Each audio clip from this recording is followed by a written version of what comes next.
আমদানিতে ব্যাপক শুল্ক প্রত্যাহারের পরও নিয়ন্ত্রণে আসছে না বাজার। উত্তরাঞ্চলে বন্যা, হিমাগারে মজুতদারি আর সরবরাহে অব্যবস্থাপনা প্রধানত ৩ কারণে বাজারে বেড়েছে চাল, আলু এবং পেঁয়াজের দাম।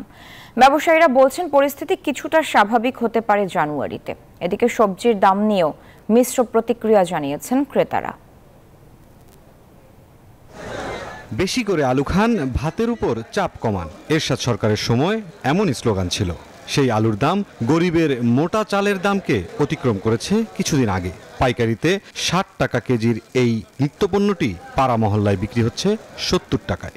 এখানে দাম বাড়তেছে কমতেছে সম্পূর্ণ হলো কোল্ড স্টোর, যারা রাখি ব্যবসা করে, মজুত করে, সিন্ডিকেটটা ওরা করে। এখন তো নতুন আলু আসতো, নতুন আলু তো আরো আইতে 1 মাস লাগবে। এখন তো আলু যা আছে তো হয় না। পেঁয়াজের দাম শতকের ঘর থেকে নামানো যাচ্ছে না কোনোভাবেই। চাল, আলু ও পেঁয়াজের ক্ষেত্রে সেপ্টেম্বর থেকে শুল্ক প্রত্যাহার, আমদানি অনুমোদন সহ বিভিন্ন চেষ্টা চালাচ্ছে সরকার, তবে কার্যকর প্রভাব নেই বাজারে।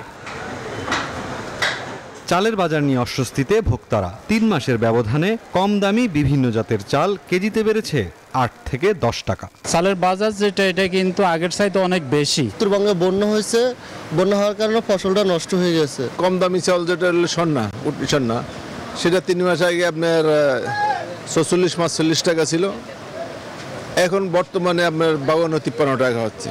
অন্যদিকে পেঁয়াজের আমদানি শুল্ক শূন্যের কোঠায় আনা হলেও খুচরা বাজারে মান ভেদে দাম 120 থেকে 135 টাকা কেজি। দেশি পেঁয়াজটা যদি পর্যাপ্ত পরিমাণ আমদানি থাকতো তাহলে পেঁয়াজের দামটা আর একটু কম থাকতো। এখনো নতুন পেঁয়াজ ওঠার 2 মাস দেরি আছে। 2 মাসের আগে বাজার কমার সম্ভব না। সার্বিক পরিস্থিতির জন্য বিদ্যমান পরিবহন ও হিমাগার ব্যবস্থাপনাকে দায় দিলেন ভোক্তা অধিকার কর্তৃপক্ষ।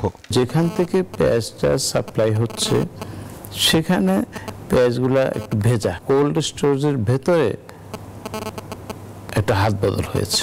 এদিকে সবজির বাজার নিয়ে ক্রেতাদের মধ্যে আছে মিশ্র প্রতিক্রিয়া। মোটামুটি 50-60 টাকা, সিমের দামটা একটু বেশি, সিম হলো 100 টাকা কেজি।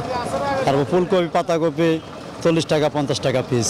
এখানে এসে একটু কম থাকলেও এটা যখন আবার ছোট ছোট বাজারে চলে যাচ্ছে তখন এই প্রোডাক্টের দাম হু হু করে অনেক বড় হয়ে যাচ্ছে। স্থিতিশীল আছে মাছ ও মুরগির বাজার। গরুর মাংস বিক্রি হচ্ছে 750 টাকা কেজি আর খাসির মাংস 1100 টাকায়। মুরসালিন হক জুনায়েদ, নিউজ 24, ঢাকা।